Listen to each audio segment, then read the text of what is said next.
All right, today on the show, our guest is Jennifer Beadles of agentsinvest.com. Let me tell you about Jennifer. Jennifer Beadles, who is the founder and CEO of Agents Invest, is extremely passionate about helping real estate agents close more deals while working less hours.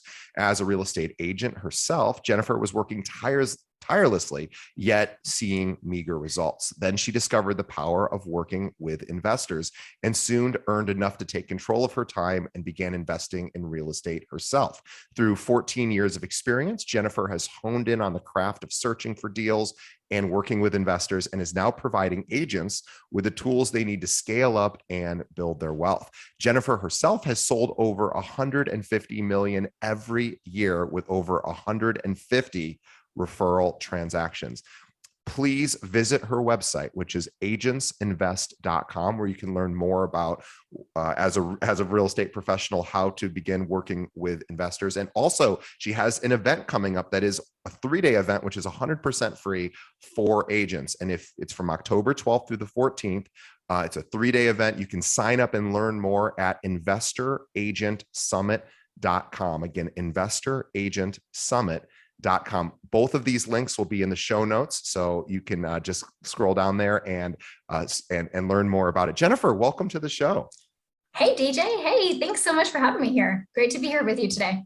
I am super excited. Can we pull the curtain back before we get started? And are we allowed to talk about where you are right now in the world? Or do we not want to mention? Okay, I just want to keep your privacy intact.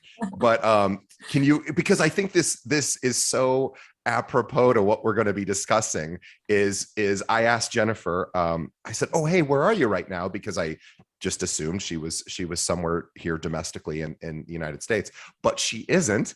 Tell us a little bit about what you've been up to. Yeah. So I'm currently based in Mostar, Bosnia and Herzegovina, the country in the Balkan region. Just came from Montenegro, the country right next door, a couple days ago.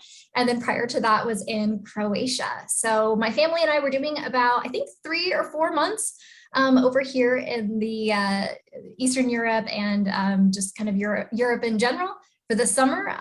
So yeah, we're enjoying this passive income lifestyle while kind of running my business remotely and enjoying a really great time here. Well, and the really funny part is it's the weirdest thing, because I am going to Croatia myself with my girlfriend here in just a couple of weeks. So we won't actually pass each other, but Jennifer and I are sort of strangers passing in the night, so to speak. But what a funny coincidence. So she is exactly, well, we're driving through Bosnia, but we're not stopping there, but we'll be in Croatia. And so she just gave us some great recommendations in Dubrovnik, and then she'll be in Split, Croatia before we get there. So she'll be helping me with that too. But what a great small world. But again, it really speaks to what you teach, because most realtors couldn't fathom being away from their clients, their traditional, first-time home buyers, or just traditional, residential clients who are not on the investing side. And so I know that you really focus on building a life with a lot more geographic freedom and financial freedom. And there's, a small percentage of agents really are even all that familiar with working with investors. Most agents don't think about it. And it's something that they really should think about, because it opens them up to a whole another line of business, really, and possibly a passive income stream as well. So let's start all the way at the beginning, because Jennifer is really a Seattle person. But let's talk about how you got into real estate and how you got from when you first started all the way to where you are now. Yeah, absolutely. So my desire to get into real estate was really in buying my first house. So I was 21 years old at the time, working 2 jobs to save up enough money to buy my first house. And it was this 1901 kind of half falling down structure, pretty much the cheapest property in town that I could afford. And I kind of noticed a couple things throughout that transaction. One is the realtor made a lot of money, what I felt like was a lot of money at the time, being a 21-year-old, kind of, fresh out of college. And I just kind of really enjoyed the process of like finding a deal, potentially taking this kind of almost, fallen down property, fixing it up, and potentially doing something with that. And so I wasn't quite interested in going the real estate sales track. And so I had actually gotten hired on with the builder developer. And so that was in the year 2007. And that was really good the first year. The summertime of 2008 happened. So Seattle's about two years behind the rest of the country. And so we didn't really feel much of a recession until 2008, when I think everyone felt it. And so I made the crazy decision to get licensed in 2009, when most agents were leaving the business. And I really kind of saw an opportunity. Prices were getting, much more affordable. I had now some knowledge in construction and building and development. So I got my real estate license primarily so that I could let myself into properties. And what I found was that friends and family started reaching out. And in my first 6 months, I got licensed in May of 2009. In my first 6 months, I closed 6 deals. And I said, wait a second, I'm kind of onto something here. I've actually made more money in the first 6 months of being an agent, doing it part-time, than I had all year working for this builder developer. So I ended up, I closed on another property. So I had like 3 properties when I closed as an agent. And the day after the property closed, I quit my job. And I said, okay, I'm going to be an agent. And what was happening though at that time in Seattle was pretty much like there was a ton of properties on the market. I don't know, maybe 9 months of inventory or what have you. And there was a lot of distress sales. So actually for my first, I think 2 years as an agent, primarily I was doing short sales. I was doing, bankruptcy sales, foreclosures. And so I didn't know what a traditional sale looked like for almost about 2 years. And so my opportunity that I saw was really working with investors. So in the first couple of years, I might have worked with 15 to 20 investors that were closing between, 5 to 10 deals a year. And to me, that was a great business. I didn't have to go out. I didn't have to pay for any advertising. I didn't have to do marketing. I didn't have to do the things that traditional agents have to do. You just had to find opportunities. Yeah. I just had to find opportunities and then email them to my clients and then have them raise their hand and write offers. And so it was just really interesting. So I kind of had a different approach than most other agents who were really struggling. There were agents that I saw in my office who, were used to making $50,000 to $100,000 a month that were month after month just not closing sales, or sales falling through, or buyers, deciding not to buy. They wanted to wait to see what happened in the market. And so for me, it was actually a really great time to get started. And I saw this opportunity. I'm very much a systems and processes kind of person. And so I saw this opportunity, as you just said, DJ, is to just, work with a funnel of real estate investors, not have to really focus much on lead generation. The investors kind of came to me because very few agents work with investors. And so I'm thinking, wow, I have essentially no competition, an abundance of deals. If I just focus on finding deals and having the consistent effort of putting those in front of my clients, they're going to write offers. And so that's essentially how I got started and how I built my business. It looks very different today, but that's really how I got started. And for anyone listening who might be thinking, well, that's great, I don't know any investors. I'd like to, and again, I'm going to put my own narrative on this, and I want you to correct it or disagree or agree, because really, I just want to confirm or this statement or have it challenged, because I'm not a practicing agent, though. Yep. We have 800 agents at our firm, and we have a lot of investor brokers at our because of the sort of the way we do commissions and fees attracts a lot of investors who are agents. But so I'm just telling you, sort of relaying what they tell me. But finding investors, I've heard, is actually the easy part. That the money shows up when you find opportunities. So I'm curious to get your sort of, and again, I know it isn't that simple, but for anyone thinking, oh gosh, all I know are traditional first-time home buyers or just residential clients who aren't thinking investors. I don't know that world. Is it difficult to find investors? No, that's the easy part.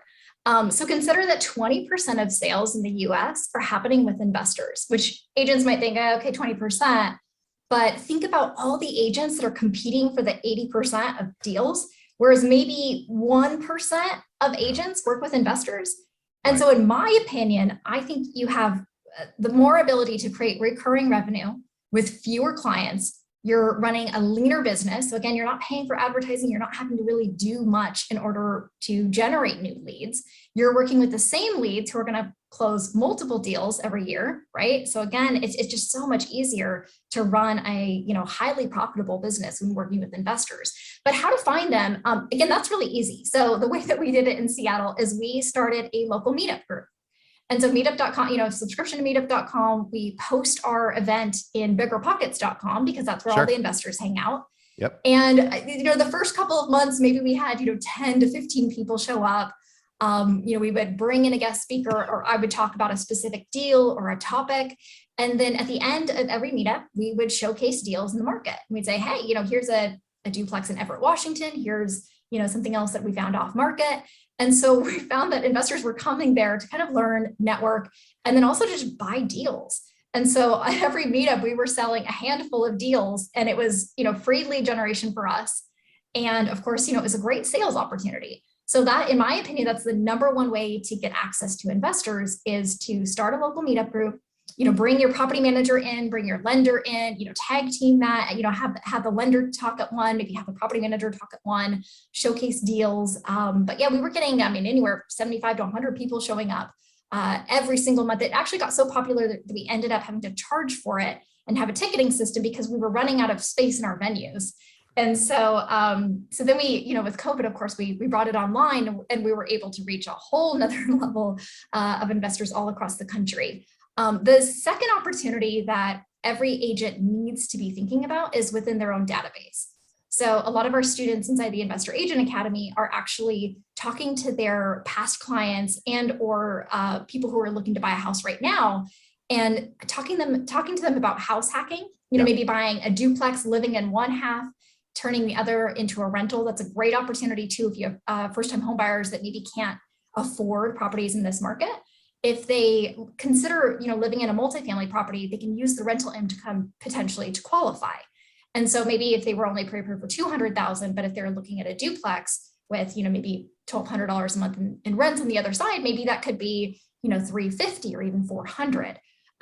So there's a lot of opportunities to take existing clients, turning them and helping them in becoming investors, creating passive income streams for themselves. And, again, just getting more potential sales opportunities and helping our clients. So those are some really, really great opportunities to get investors. But I would guess that most agents that are listening have investors in their database. They just haven't asked if their clients are thinking about investing or put investment opportunities in front of them.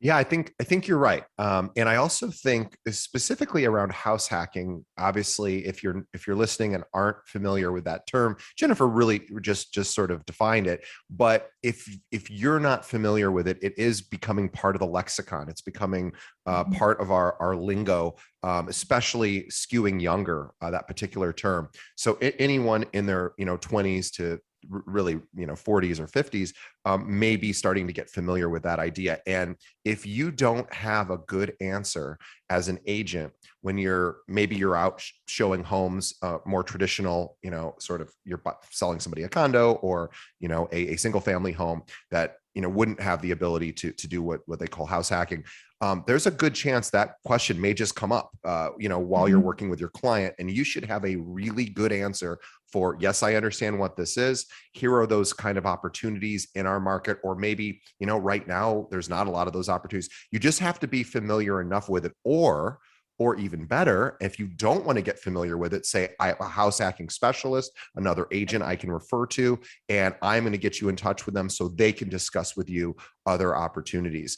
And for anyone listening, if you're like, I don't like working with investors, that's not my skill set, then you really need to build a partnership with an investor realtor who can take over. And then of course you can still earn referral commission. But you should either make a goal to determine whether you want that to be part of your portfolio of what you offer clients, or build a relationship so you can just pass it out.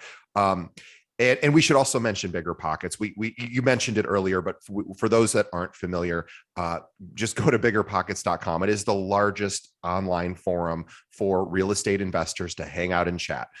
Think of it as like the Reddit of real estate investing. And it's, I don't know, maybe it's $100 a year or something, but it's absolutely worth it. And you will get the best education you could ever expect to learn about the world of investing, specifically from the point of view of the investor. And they have podcasts and books and all sorts of things, but definitely check out Bigger Pockets. That'd probably be the first place I would recommend somebody could go. And we've done interviews with some of the Bigger Pockets guys. So we can always, if you email our show, we can send you those links. So tell us about Agents Invest. So what do you guys do there? Yeah, so as mentioned, the business looks very different today than it did when I was just getting started in Seattle. And really how that pivoted and how it shifted is, I found myself in 2016 with a huge investor database, but the deals in Seattle just no longer made sense for my clientele. And so, same thing. I'm sorry to pause. Can we talk a little bit about were your clients, and we should talk, so investors tend to be one of two sort of, we'll say residential investors tend to be in sort of one of two camps. Either they're fix and flips, sort of quick in, quick out, or they're buy and hold. They want, a predictable cash flow. And I'm assuming, what were your investors looking for at that time? Yeah, they were primarily looking for maybe an 8% cash on cash or higher, which is going to equate to maybe like a 6.5 cap or so. And, Seattle cap rates had come down to 5, in some cases, even 4 cap. Wow. And so I had a lot of investors that were thinking, okay, I wish I had Jennifer, in other markets that I could continue to buy.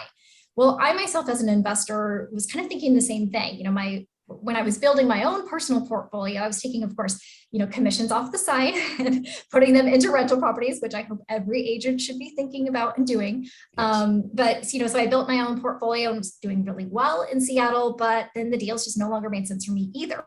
Yeah. And so I decided to get into Indianapolis and found an agent there, found a property manager. Was really, pretty simple for me to just go ahead and, buy a duplex there. It was half the price of Seattle. And, the rents, I was able to get double-digit returns right away. And wow. So a lot of my clients said, hey, can I get access to your team there? And I said, absolutely. It's really common, of course, as agents, we know that we can refer business out to other agents. And so it was really fun. This agent was actually a newer agent. He had maybe been in the business for a year, maybe had closed like 10 deals or so. And I said, hey, if I bring you a lot of investors from the West Coast, do you have the capacity and the bandwidth to take on all of these, new investors? And he said, absolutely. And so it was really fun. So one investor from California that I connected with him closed on 10 deals in like 2 months. And so he said, keep them coming, keep them coming. And so, and I also was kind of going through my own kind of journey as an agent. I wanted more freedom. As agent, it's great because we have freedom, but then we also don't. So right. Our freedom is dependent on how much we want to work, how many clients we want to take on.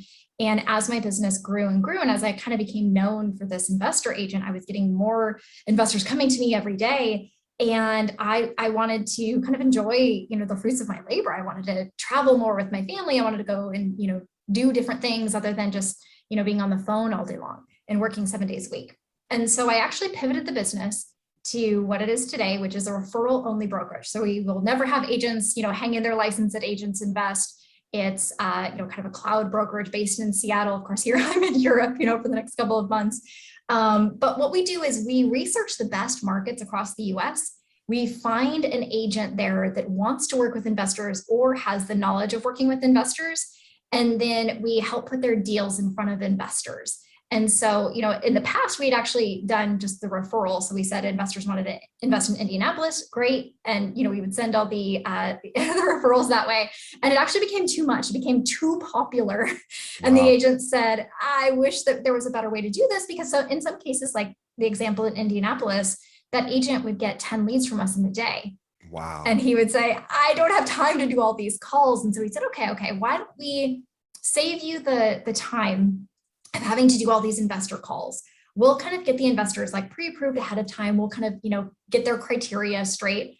And you send the deals to us. We'll put them in front of the investors. When our investors are ready to write an offer, they're going to click a button and you guys initiate the conversation there.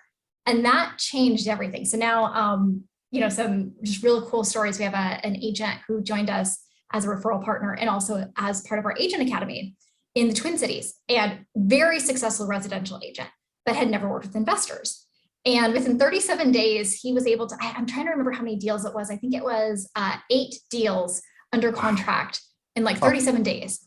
So I think it was the equivalent of $56,000 in commission income just from investors that we had referred to him because he put the deals in front of us, and the investors said, absolutely, this is exactly what I'm looking for. And so now he's like, oh, investors are fantastic. I don't have to show houses. I don't have to work nights. They're not as weekends. Emotional. Yeah, it's a click of a button. The investors are saying, okay, just, maybe they have a couple of questions about the neighborhood or want to talk to the property manager, but they're pretty much ready to go. And these are all, of course, out-of-state investors. And so again, there's no showings, it's maybe some video and again, just, some dialogue about the neighborhood. But it's really cool for us because now we get to create wins on both sides. So now we get to help agents build and scale their businesses, and we get to serve our investor community, which of course is, a passion of mine. I love to see people build passive income streams and, have freedom and quit their jobs early. We have a lot of investors who've done that. And then we get to be the connection point between the two. And so for me, again, yes, really exciting. It is really exciting. And you guys do get to sort of connect on both ends because like, for example, if I had somebody I knew who said, hey, DJ, you're in real estate, which I'm sort of, I mean, I technically am, but I really am not. I sit at a desk all day. I'm a marketing guy. So sometimes people do say, hey, how's the market? I'm like, I have no idea. But if somebody said, hey, what's the investor market look like right now in Chicago? Again, I'd say I have no idea. But I would ultimately say you need to talk to, so-and-so who really does understand that market. And then they might say, well, what about other cities? And maybe Chicago's not a great spot for the kind of investment they want to do. And I would say, again, I don't know. That's when I would send that investor to you. So what you guys do is you really identify opportunities for investors, at least areas around the country, which I was going to ask you how you found Indianapolis. So I actually would like to find, how did you arrive at, gosh, we need to start, and I know you're self-invested there, and then obviously pushed a lot of your clients over to Indianapolis. What was it? How did you evaluate that city, and what was it about Indianapolis that piqued your interest at that time? Yeah, so I was looking for cities where the population was increasing. The job outlook looked fantastic, right? So there was a variety of jobs. Jobs were increasing. I was looking for, wage growth and also just, price to rent ratio. Sure. So again, in Seattle, the market is great for appreciation. I mean, some of my properties have, more than doubled over the last couple of years. The rents are going up, but it's really hard for an investor to get in. Whereas in Indianapolis, that first duplex that I mentioned that I bought was $155,000. And the rents were almost $2,300 a month, which is incredible. Right? So that is incredible. For somebody in Seattle, where the average duplex, is $500 or was $500,000 at the time. I mean, I could buy several of those, right? And I couldn't get those returns in Seattle. So I was looking for something that was very different than the market that I was already in. And then that just kind of opened up a world of opportunity. And then we said, well, what does Kansas City look like? And so I'm kind of a data nerd. I mentioned that I'm a little systems and processes. And so it's like, okay, well, Kansas City also looks really good. Okay. And then we, went to some markets like Memphis, Tennessee, for example. There's a lot of investors in Memphis, Tennessee. But when I analyzed the market, I said, gosh, well, there's more people moving out of Memphis than are moving in. And the rents aren't really going up over time. Wages aren't really going up over time. There's not really any appreciation. Okay, maybe that's not a market that we want to focus on. And so it's been really kind of fun to find these, I guess, hidden gems, if you will, across the United States. And a lot of agents don't realize that they're sitting on a gold mine in their local market. Because to them, again, I mean, we have one market about 45 minutes outside of Nashville called Clarksville, Tennessee. Population growth has been like 50% over, 2000 to 2017, 50% increase in population. Rents are going up. Rents are up like 25% year over year. Wow. And the prices have gone up. And so to them, they think, it's, a little bit expensive right now, but you take somebody from the West Coast and they see, a brand new duplex going for 200,000. where rents are going to be like 2,400. Oh, They my say, goodness. I'll take 5 of those. And Right. so it's really fun. So our partner actually in Clarksville, Tennessee, she closes anywhere from, I don't know, maybe 15 to 20 deals a month with investors. Just in her local, MLS deals. Again, we're not talking about getting, some agents might be thinking, oh, you guys are probably having to do a lot of, off-market Postcard marketing or door campaigns. Yeah. knocking or postcard. No, really. I mean, These are MLS deals. a lot of them are MLS deals. And so Wow. obviously as agents, For everyone yeah. listening, and I apologize, Jennifer, I just wanted so that might be the other question. The first question was, how do I find investors? Don't worry about that. Look for deals. Then the question is, how do we find deals?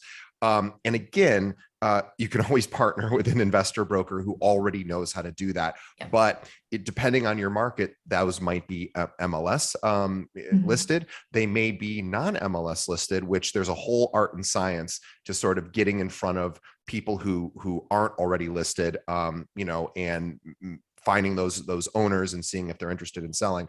But that's where your partners come in. So you guys find these local realtor partners who are either willing to learn. Like you said, the Indianapolis person couldn't have known that much about investments when you first developed a relationship, but boy, I know if somebody was feeding, you guys are kind of almost like the Zillow for realtors who want to work with investors in a way. But it's a good thing, right? So yeah. you have this group, and you're right. Like when you said Clarksville, I was thinking, well, that makes sense because Nashville's exploded so much. Yep. That's probably just continuing to spread out. Could you imagine if you would have known Nashville was going to turn into Nashville, 5 years before it did? But because maybe, and I don't know the Nashville market if it's still highly competitive, I imagine it is. But now you have these surrounding markets that are popping up, and again, you as our listeners, you don't have to know that. You just have to know where to go and say, where are opportunities right now? And that's where agents invest. What you guys do is sort of educate the realtor enough to sort of to be able to sort of speak just a little bit about it, but then also to say, hey, we'll take it from here. You just make the introduction to us. Yep. You guys sort of vet the investor, and then you're able to then sort of give them opportunities. Is that my understanding? Yeah, absolutely. And so some of our best agents have maybe been in the business for a year or two, and they're really good at negotiations. But when we can kind of apply the, logic of, it's more focused about the rents and the price to rent ratio, if they can kind of team up with a property manager, get a good idea of what rents are in their area. We have this handy dandy calculator. It takes maybe 30 seconds to see if a deal makes sense. And so we have agents, again, that, every morning they spend maybe 90 minutes just kind of scouring the MLS or scouring different opportunities, maybe looking to see if it kind of hits that metric of that 8% cash on cash or higher. And then they just send the deals to us. And so a lot of our agents, again, it's not unheard of to have an agent that's been in the business 1 to 2 years that's closing, 5 to 7 investor deals a month. This is like extra business, right? So some of our agents don't even work with residential clients anymore because they say, well, why would I? why would I work, nights and weekends and show houses and do open houses and all these things? And it also works in really hot markets. We have, another student in our academy. She got licensed in February. This is Seattle. Okay. So like one of the hottest markets in the country, really, really, really tough market right now, just because, lack of inventory. And she's closed, I think, 12 transactions so far. And again, this is in 5 months. Amazing. With investors, and this is investors, right? So this isn't even, residential clients.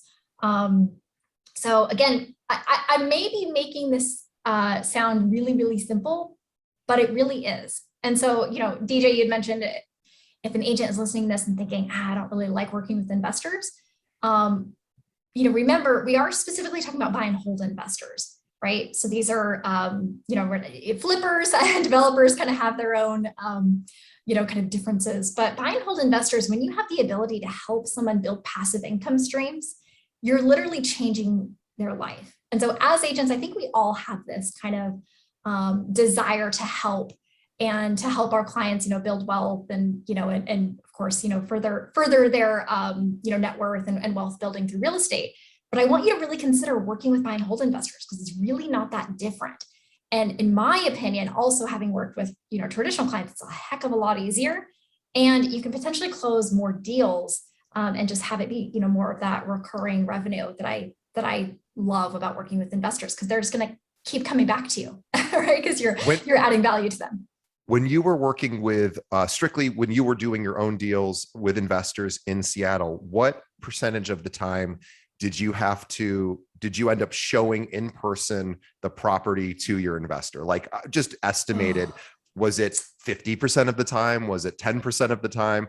Or were the investors like, I get it, here's the offer, I'm ready? Like what percentage of the time did they Yeah. need to see the property versus not? I mean, gosh, maybe 25% of the time. Isn't that incredible? So 75% of the Yeah. time, they just go, the numbers make sense. Let's put an offer Mhm. Absolutely. No, of in. course, we get it under contract, and if it's tenant occupied, then it's, subject to interior inspection. And sometimes we'd go in and we'd say, this is not the condition that we thought it was going to be. Right. Listing agent says, oh, turnkey rental, and then you get in Yeah. there and you realize that it's not. So sometimes that happens, right? But then you just negotiate it. Of course, as agents, we're used to doing that. But yeah, I mean, again, I feel like you can close so much more business and just do, really great things when working with this type of clientele. You also consider, like, when working with investors, love working with first-time home buyers. I have worked with a lot of first-time home buyers, but it can be a bit of a challenge, right? Because there's a lot of hand-holding and there's a lot of, are they getting gift funds? Are they trying to do FHA? And then does the property meet FHA requirements and, things like that? Well, with investors, I mean, again, a lot of them also pay cash. We haven't even gotten into that conversation about how, in some cases, investors can close quicker, right? Sure. So when you're kind of dealing with investors, you're also kind of dealing with, somebody that has a little bit more solid financials. And so it means that the deals are often going to stick. So again, not to put down our first-time home buyers, because I love them, but it can be a bit of a challenge when you're dealing with FHA and kind of, a limited budget. And just the emotional ups and downs about purchasing a Mhm. primary residence, which is, I just did it myself, and I wasn't the first time I've done it. I just did it myself several months ago, and I was completely stressed out through the whole experience, Right. and which meant, and I didn't. My boss helped me through the deal, but he had to talk me off the ledge a few times, and I'm in the industry. Investors tend to, of course, it depends on the individual, but they tend to need a lot less of that. Absolutely. This is a business proposition to them. This isn't where they're going to be hanging their hat and walking in every day and needing it to be exact to their living requirements. But let's talk about but for anyone out there who's like, I don't really know how to find these transactions or Yeah. how to explore my market. You guys teach this, and you guys do this through your Agent Academy, which, by the way, Yeah. you can easily get to right from agentsinvest.com. But let's talk about this, because this is you saying, I will teach you guys. It's a 4-week program, and I will teach these real estate professionals how to sort of source these deals, find them, and then connect with your investors. But can you talk a little bit about that? Yeah. And so, for the last couple of years, we've been doing this referral program with agents. And then we started having a lot of agents reaching out to us, or even team leaders reaching out to us and saying, hey, I love what you guys are doing, but I don't know where to get started. Or can you teach my buyer's agent? They're new to the business, but they want to focus on investors. And so we put together basically 14 years of experience in working with investors, and really kind of bottled it up to just really the top 20% that you need to know. I think as agents, sometimes we have this imposter syndrome.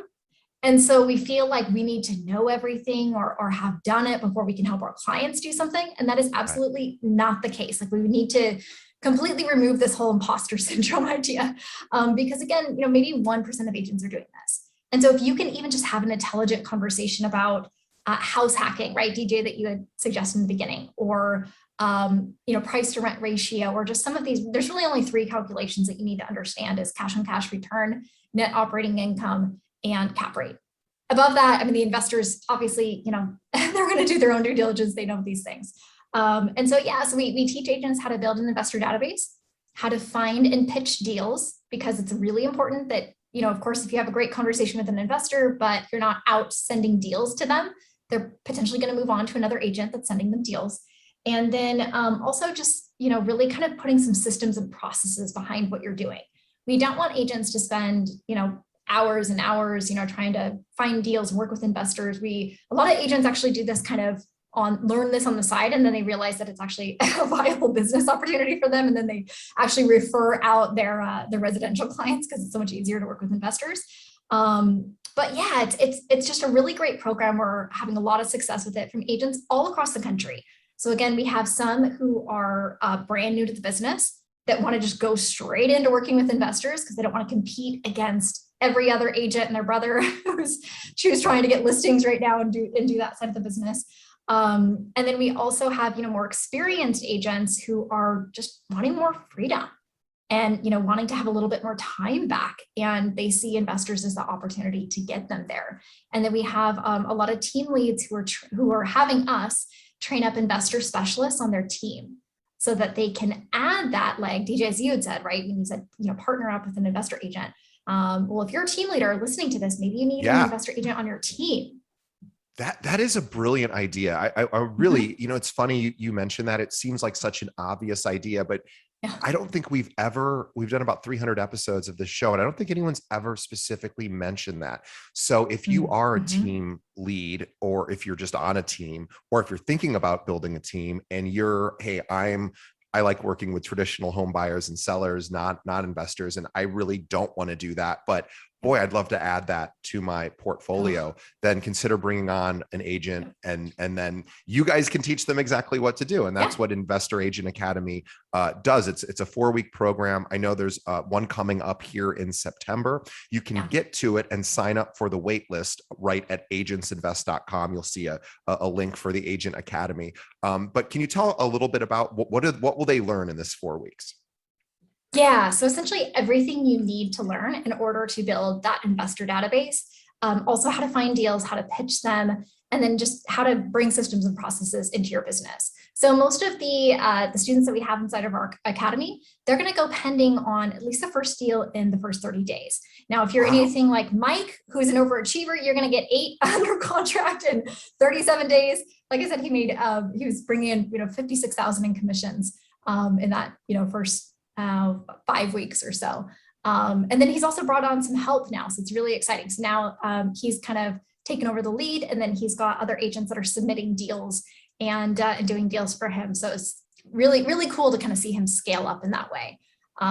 So yeah, again, if you guys have any questions, definitely reach out to us. As DJ mentioned, our next cohort is starting in September, and we'd love to help you get started. It's going to work in any market. So even if you're thinking, I'm in a really hot market, or I'm in LA, guys, there's investors that are buying in every single market.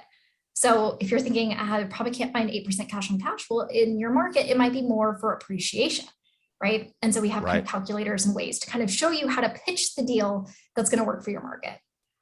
And then we should also say, as we're wrapping up here, that there is a summit. So we have the 4-week boot camp, which starting in September, which, by the way, everything you can learn about what Jennifer is offering right at agentsinvest.com. But there is a summit coming up shortly. And some of the speakers, at least in previous years, have actually been guests on our show.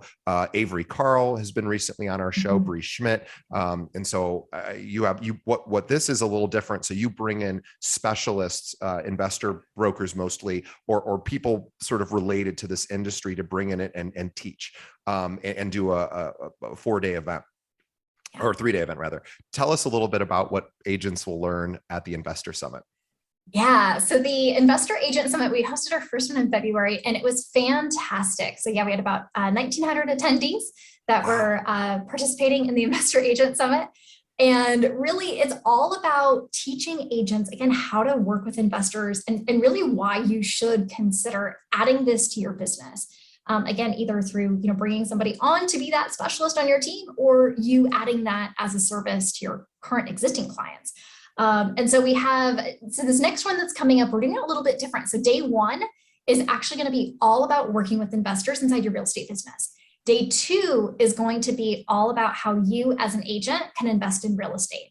And then day 3 is our mastermind/workshop day. That's where we're actually going to be kind of breaking down specific strategies, and we're going to be kind of talking about different things that I like to bring content that's not easily accessible or found at the brokerage level. Things such as like running profit and loss, things about, how to understand investment property financing, commercial financing, and, residential financing. So again, it's going to be a really fun event. We're super excited to host it again. We've got a great speaker lineup. And we're just really excited, again, to bring this content to more agents because we're just so passionate about the opportunity in working with investors and then also seeing agents close more business and then get some time back. So they're not always working, 7 days a week. Yeah, I think it's a great opportunity for the listeners to learn more about and add this either as an additional service that you provide to your clients, or again, maybe you say, you know what, I just don't particularly enjoy working on the investment side, but I want to make sure that I'm knowledgeable enough to then pass that off to other, people who make this sort of more about their business. And this is a great way to do that. So I would encourage everyone who is listening to sign up for the summit that's coming up here, and then also for the 4-week boot camp. By the way, is there a cost for either of those? So the summit is completely free. We do have a VIP all access pass. So if you want access to all videos for lifetime and also our mastermind day, then we do have a cost for that. So it's $97. Again, trying to make this just really affordable for you guys, especially for newer agents that are just getting started. And then our boot camp. So we're running a small promotion. The doors aren't actually open yet, but you'll get a bit of a discount if you join the wait list. And the doors are going to open in about, I think, 2 weeks from today. And so if you join during that wait list time period for that a week, you're going to get a couple $100 off the price. But again, we're keeping these just really affordable because we really want to focus on adding value to agents so that then they can put that back into their business and really just kind of grow and scale from there. Awesome. Well, for everyone listening, please visit agentsinvest.com. Check out the free summit that's coming up. And again, there is an upgrade opportunity to download some of the speaker presentations if you'd like to have those sort of on demand. And then the boot camp, which is coming up, which is the 4-week boot camp. You can join the wait list. You'll get more information about it to see if it's a good fit for your business. Jennifer, thank you so much for being on our show. This was really, really a lot of fun, but also really educational. I think you're right. You said something very powerful towards the beginning about probably 1% of real estate professionals are familiar enough to work with investors. So if you can, improve that skill set, a lot less competition, and you might find that working with investors is a lot more rewarding. I imagine I should have asked this earlier, and I know we're at the end, but I imagine your nights and weekends even opened up more when you started working with investors. Is that a fair thing to say? Oh, absolutely. I don't even know what working nights and weekends looks like anymore.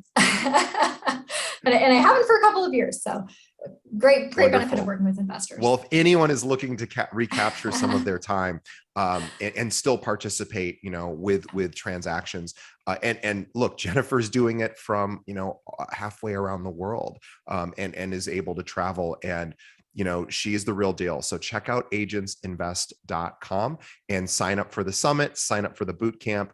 And, we couldn't be bigger fans of Agents Invest. So Jennifer, thank you so much for being on our show. We really appreciate it. This was a wonderful time that we spent in this episode. And we want to thank you on behalf of the audience for sharing time out of your vacation to do this with us, which we are so grateful for. And on behalf of Jennifer and myself, we want to thank all of our listeners and viewers for continuing to support our show. Only thing we ask is that you please tell a friend. Think of one other real estate professional that could benefit from hearing this great conversation with Jennifer about Agents Invest, and send them a link. Think about any other realtor that is not working with investors and say, hey, here's an opportunity that you may want to check out to add this to your portfolio of services, and send them a link. The easiest way you can do that, if they're not a podcast person, just send them to our website. Send them to keepingitrealpod.com, which they can stream every episode we've ever done. They don't have to be a podcast person or a tech savvy person. They can just listen right from their browser. Or if they are a podcast person, have them just pull up their podcast app on their phone and search for Keeping It Real and hit the subscribe button so they can get this episode.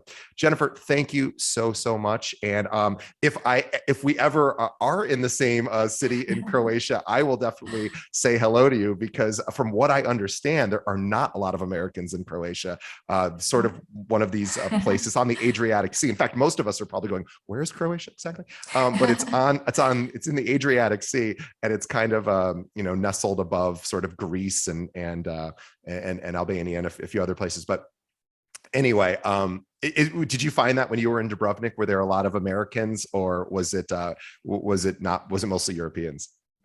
There's been very few English speaking people. When we hear English being spoken, we say, oh, where are they from?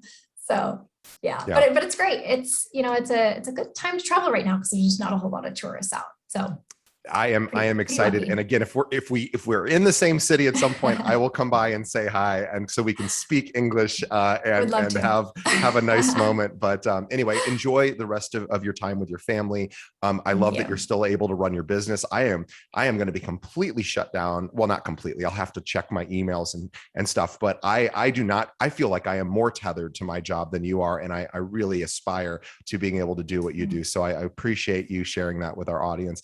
Jennifer, thank you so much. And we will see everybody on the next episode. Thanks, Jennifer. Thanks again. Thanks all. Take care.